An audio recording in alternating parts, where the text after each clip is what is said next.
Hi there, everyone. It is David Meade here. Thank you for joining us for the next episode of GrowShow. And remember, this week we are going live for 5. As I mentioned in yesterday's episode, we've got over 16,000 viewers now, and it is all thanks to you. I have to give you a little apology, though. We are a little bit late today. In fact, we're 40 minutes late, so I apologize. I notice lots of you have been commenting and asking where the live episode is. This is live.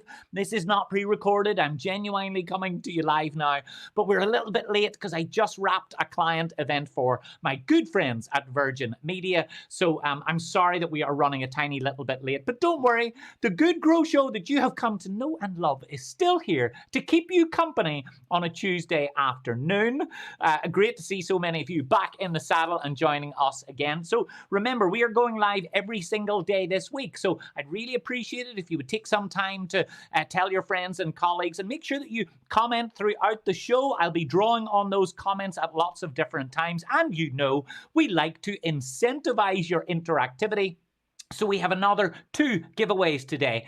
If you would like to win some beautiful Grow Show swag, then all you need to do is leave a comment of any kind during the episode, a comment of any type. It can be a question, a piece of feedback, anything at all, really.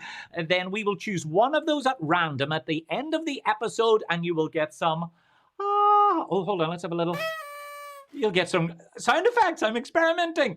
You'll get some Grow Show swag. But we are doing a second giveaway every day all this week. If you click the share button, and this is really important, whether you're watching on LinkedIn or Facebook or YouTube, if you click the share button, share it to your feed and tell your network why they should tune into Grow Show, then we will have an extra prize that will be drawn after the episode finishes. And I'd really appreciate it if you could do that, because it helps us reach lots more people. So keep your comments coming in through the show, and make sure that you share it, and send a little link to the show perhaps to some of your colleagues. I know we've got lots of great friends who get their whole team to watch. If for any reason you have missed any episodes of Grow Show up until this point, then all you need to do is type the word recordings in the comments. When the episode ends, I will go through and I will leave a little comment underneath so that you can go and watch all of the episodes that you missed. So again, I want to thank you so much for joining Grow Show. This episode of Grow Show is all about the real science of motivation. So without further ado, let's start Grow Show.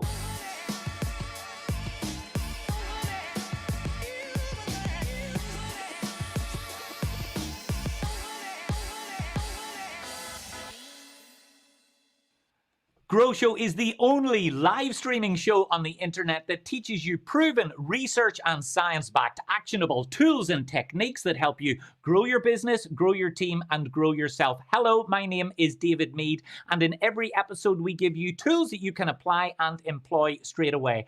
I work with organizations all across the world on the real science of moving the needle on their people's performance. And we have got friends tuning in from all across the world, so let's take a moment to say hello to some of those. We've got Mike Ferreira. Hey, Mike, how are you? A big hello to everyone at Meetings Made Easy, a great business for those of you looking for venue finders. We've got our dear friends at Odyssey. Lane, thank you so much for joining in. Lane is a podcast host. Do me a favor, go onto YouTube and search for You Go First. It's an amazing podcast, and the last one that they did was fantastic. Damien Donnelly says he loves swag. Thank you, Damien. Great to have you. Who else have we got? And Frank Hackney. I don't think Frank has missed a single episode. It is so nice to have you tuning in from the US. And Damien is coming in from lovely Kilkenny. You're not the furthest away. We've got viewers today from California and Los Angeles. So great to have so many of you joining. And Lawrence, don't worry. Thanks for commenting. I will make sure that you get the recordings after the session finishes. So great to have so many of you. And as I mentioned, this episode is all about motivation. Now, when we talk about motivation, I think that it has an awful lot of baggage. I think it has a chip on its shoulder. A lot of people feel like when we're talking about motivation that we're talking about extreme performance athletes.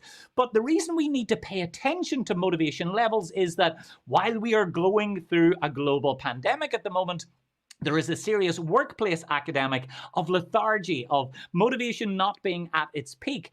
Now, the question we need to ask ourselves is, where does the motivation go, that fire that makes us want to achieve our best work? Because I don't know about you, I've never seen an unmotivated baby. So what happens to us when we start education, when we move through the workplace? Why does that motivation, that inspiration, that push to achieve more get eroded away? In this episode of GrowShow, I'm going to look at what is holding your people back. I'm going to show you the real evidence and research behind why their performance is slipping and the biggest motivation mistake that is affecting you and your people achieving their best performance at the moment. And you know that every episode of GrowShow is always based around evidence, science, and research. That's how you know you can apply it and get the difference that we recommend. So a piece of research number one starts with an experiment that asks a question. Does the reward that you're creating for your team actually cost you something? Is it in any way impairing our reward, impairing their success and their performance? Well, let's take a look at some clever researchers. These three individuals, Lepper, Green, and Nesbitt. Isn't that a great name, by the way? Shouldn't the three of them get together to fight crime? I feel like they should be a law firm just outside Cleveland. They wanted to test and see how different rewards would affect performance for human beings. So here's what they did. They observed a class of kindergarten students for a long period of time. They wanted to see who in this class enjoys drawing, enjoys making pictures, painting, art, that sort of thing. They wanted to see the ones that chose drawing as a fun leisure activity. So in other words, this is what they were choosing to do without being induced to do it. They wanted to answer the question, what happens when we reward people for things that they enjoy? Does that affect the enjoyment of does that affect their enjoyment of that process, of that pastime, of that skill, or of that activity? So they divided the school kids after observing them and separating out the ones who loved to draw, they chose to do it with their free time. They put them into three groups. One group received what was called an expected reward. In other words, they approached a child and said, hey, you like drawing. If you do some more pictures, I will give you this beautiful certificate. And by the way, it was a very nice certificate. It had blue ribbon. It was very decorative. So they said, hey, you like drawing? If you do some more, you're going to get this reward. So that is group number one. For group number two, they got an unexpected reward.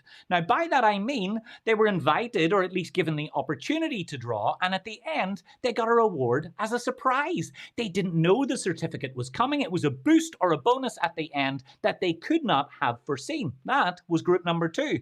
In group number three, they received no reward of any kind. No reward was promised before, and no reward was given after. Now, each of these three groups don't know that the other group exists. So my question to you is, which do you think performed better? Let me know inside the comments now. Do you think the group who were told, hey, if you do lots of drawings, you'll get this beautiful certificate? Or do you think the group whose reward was a surprise at the end, they got this beautiful printed blue ribbon certificate, even though they didn't know it was coming?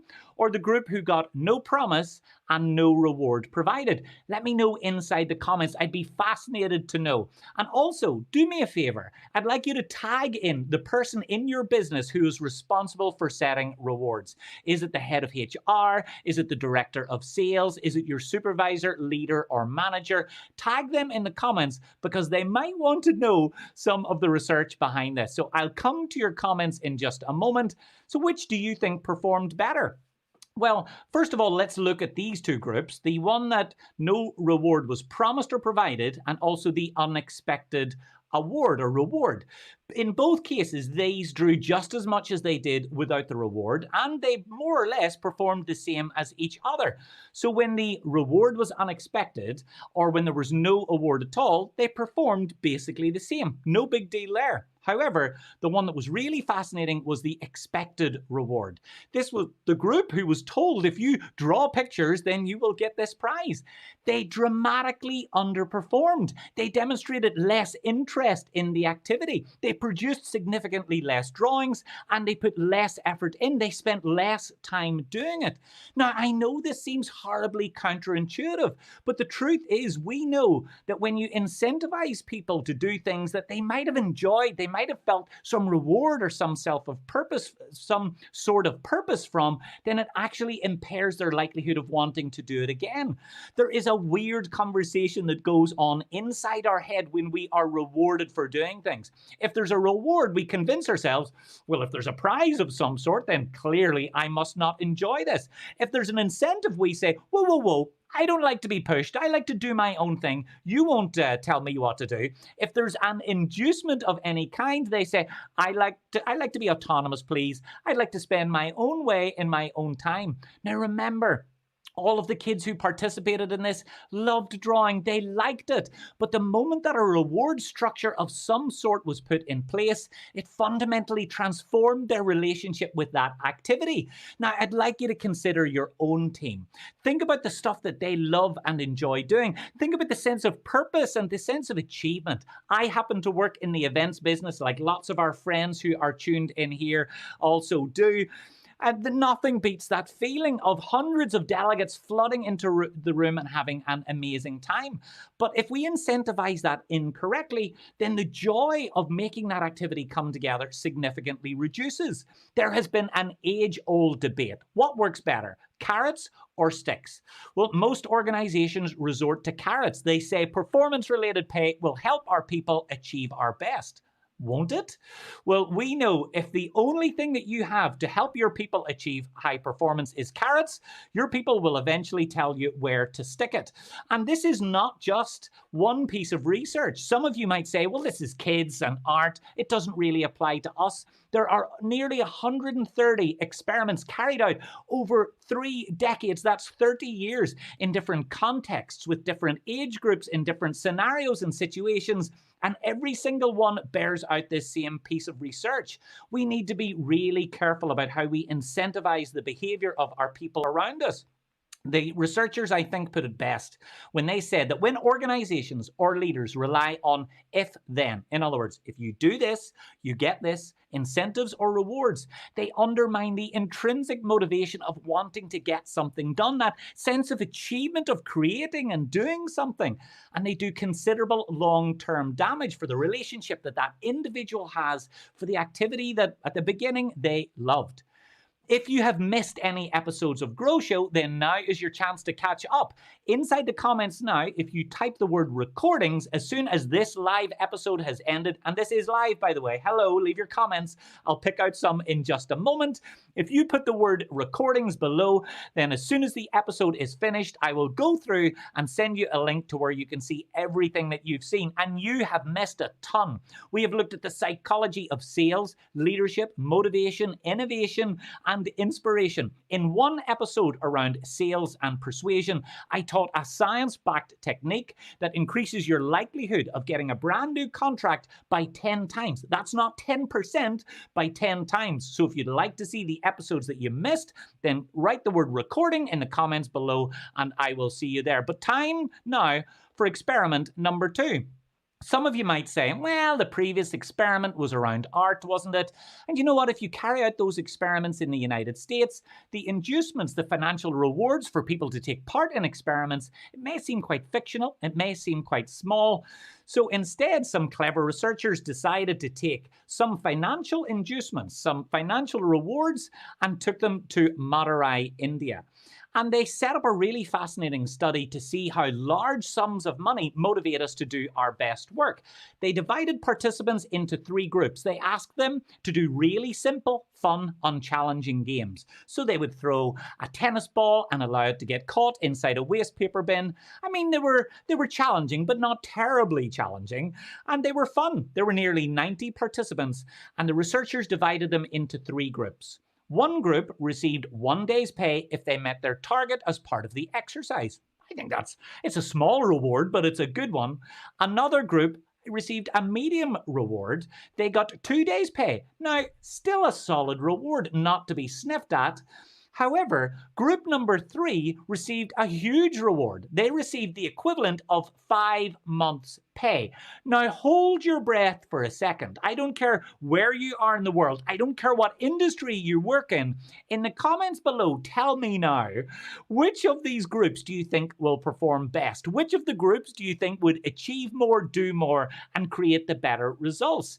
And also in the comments, tell me, what would you do if you were to receive 5 months' pay for participating in a study for an afternoon? I'm sure you'll agree that no matter what your role is, your industry, or your sector, to know that you can achieve 5 months' pay in such a short period of time is a staggering inducement.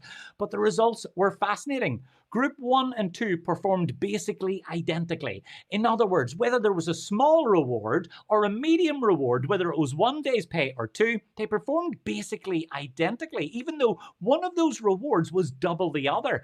But in group number 3, and this is what will fascinate you, group number 3 dramatically underperformed all of the other groups in 8 out of the 9 tests or activities. Now, I know this flies in the face of everything that you think you know, because you're saying, but David, I like money. Money is delicious. I can't get enough of the stuff.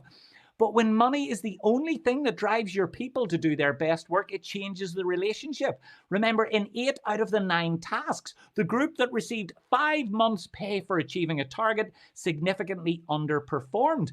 I really encourage you to check out the original research from Ariely, Neasy, Lowenstein, and Mazar, because it's a fascinating read. Now, some of you will be saying, well, hold on, David. Tons of my clients work in aviation, they work in the banking sector, they work in software, and they say, well, look, that's all very well in your little experiments, David, in the experiments that you've been reporting from these other researchers, but that doesn't work in my business. The corporate world is different.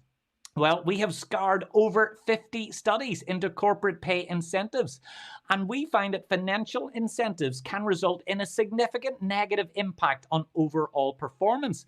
Why is that the case? Because it really does transform the connection that a person has between the work that up until that point they already enjoyed doing. Now, I'm not saying remove your financial inducements. I'm not saying cancel all of your salaries. What I am saying is that as human beings, when we feel that the pay that we're getting for a task is fair, then it becomes a non-issue anymore. As long as it is fair, then we forget about it. After that, we're looking for the sense of achievement, the sense of purpose, the sense of doing something and creating something and having an output. So let's talk about how you might apply this today. How can you take these 2 pieces of research and use them to help grow your business, grow your team, or grow yourself? Well, the first thing is ask yourself, are you disincentivizing your people by rewarding and recognizing them in the wrong way? There is a growing body of research that suggests that a human reward, in other words, picking up the phone and telling someone that they did a great job, they went the extra mile, they really achieved something special, that is worth so much more. Some researchers are suggesting than a financial inducement or a bonus or some sort of performance-related pay scheme. Also, be really careful that you're not incentivizing the wrong behavior. If you are incentivizing it, then it can often create the motivation for your people to behave in ways that aren't always in the best interests of your customer. Here's an archaic example that you might have heard of. Years ago, the government was trying to reduce the amount of squirrels that were running around the nation. So what they did was they created a bounty. They told everyone in the country, if you can bring us the tail of a squirrel, we will give you a financial reward because we want rid of them and we, as the government, don't have the infrastructure to do it ourselves. And you know what? It was hugely successful. They received hundreds and thousands of tails and paid out a fortune in bounties. And every time they did it, the population of squirrels got bigger and bigger and bigger and didn't stop until the point where they had to finish the scheme. Why? Because they incentivized the wrong behavior. People started breeding squirrels because they realized that was the perfect shortcut to get the financial inducement that they wanted. So you need to engage in a conversation at your leadership level and across your organization about what it is that your people really feel good about, what really creates a sense of purpose and a sense of reward. If you stay tuned to future episodes of GrowShow, I'm going to be showing you some simple, cost-free reward mechanisms that are science-backed and skyrocket the performance of your people. So make sure that you have subscribed, make sure you've clicked follow on LinkedIn, make sure you have clicked the little bell on YouTube so you get a notification, make sure you click the like button on Facebook so you get a notification and don't miss a single episode. And remember, if you have missed an episode, type the word recordings in the comments below and I will make sure that we send you every single episode that you've missed. And speaking of comments, let's go and hear about, let's talk to a couple of them. Who have we got? Our good friend Glenn Matthews, who won some swag recently. Glenn, thanks for joining us again. Yes, he's breeding them. Such an obvious outcome when you think about it. You're right, Glenn. So often organizations are setting a goal of some sort that actually misaligns the organizational goals and incentivizes and motivates our team to behave in the wrong way. Caroline is saying, brilliant. Caroline, thank you for joining us. It's great to have you here. Thank you for your feedback. Caroline is asking, what about travel incentives? I'm a huge supporter of travel incentives, and I know Mike, who's on the line, really is as well. It's a slightly different topic, though, and we will come back to that in a future episode, Caroline. My team and I, we always believe in travel incentives, and our dear friends at Odyssey, who are tuning in here as well, helped us with an incentive in October. We went to their cabin in Lake Tahoe. So let's see, we have Melissa here. Melissa, thanks for tuning in. Melissa says, money is not a great motivator. In the moment, yes, but in time it is forgotten. Appreciation is key. Melissa, I could not agree more. You know what it's like on day one when you get a raise or you get a new salary. You think, oh, this is so much money. I can't believe I've got this extra. Where am I going to spend it? 2 months. 4 months, 6 months later, that which seemed so bountiful and so generous suddenly starts to feel really small. So let's see. Next up, we've got Level 3 Teapot. Easily the greatest name that I have seen. As an airline pilot, I am happy that I don't need to think about money that much, as what I do is fun. What a great comment. Thank you for taking the time to comment. And by the way, Level 3 Teapot, this is the first comment that we have got through from Twitch. So do you know what, Level 3 Teapot? If you look me up on Twitter, Instagram, LinkedIn, send me a message. I'm going to send you some free swag for being our first ever comment that we've got from Switch. So I do appreciate it. Let's see. Who have we got? Crystal is joining us again. Thank you, Crystal. It is so nice to see your name in the viewers. Money drives stress and kills passion. It really does. So, folks, thank you so much for tuning into this episode of GrowShow. Now, remember, we are going live every single day this week. So please do me a favor. Tell your friends and colleagues to tune in tomorrow, where the episode will look at leadership. If you want to make sure that you don't miss an episode, click follow on LinkedIn, click subscribe on YouTube, click like on Facebook. And I told you that we would be doing a giveaway, and we are. I am duty bound to remind you, though, that this competition is in no way affiliated with Facebook, YouTube, LinkedIn, or any of the other streaming platforms that I'm on. And if you would like to see the full terms and conditions, follow the little link that you can see on the screen. So now I'm going to choose someone at random from the comments. I'm going to look away so that I genuinely can't see it. I'm going to look away. And the winner is Kathy West. Kathy, thank you for tuning in. Thank you for commenting. I am going to make sure that you get that. So, Kathy, you need to send me a personal message with your mailing address, and I will send you some beautiful GrowShow swag. Look at this. Now, remember, we are doing an extra giveaway today. If you click the share button and share this video to your network, to your feed, to your friends, put a little comment to tell them why they should tune in to watch GrowShow, then I will make sure that we get a prize off to you if you are selected. And we've got Laurent. Laurent, long time no see. I have wonderful, warm memories of working with you in London and in beautiful Belfast. Drop me a message, Laurent. It would be lovely to catch up. It's great to see you here. And lovely to see Robert as well. Robert, long time no see. He gave me a beautiful free gift when we were in Las Vegas together, and it is still in my carry-on luggage. So, Robert, It's lovely to have you joining us. And what I will say as well, if you are hosting virtual events for your team, I hope as you tune into GrowShow, you can see that these remote virtual masterclasses can be engaging, interactive, they can be fun too. And since lockdown in the last few months, my team and I have designed and delivered really fun, engaging, interactive learning masterclasses for their team that truly do move the needle on their performance. These are some of the businesses that we've worked for. We've got great feedback, and here's what some of those clients have said.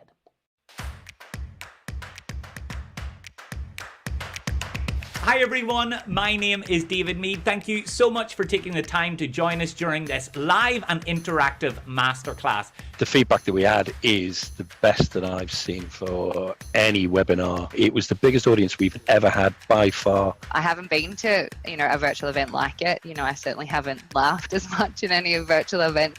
As human beings, we live up to and down to our own expectations of our own performance. Convince yourself that you can, will, might, must, or should, and it comes out in everything that you do. His enthusiasm, his style, it immediately engages the audience. And I think what David really offers is he genuinely cares. And I guarantee you will leave this session with practical and actionable tools and techniques that you'll be able to apply and employ straight away.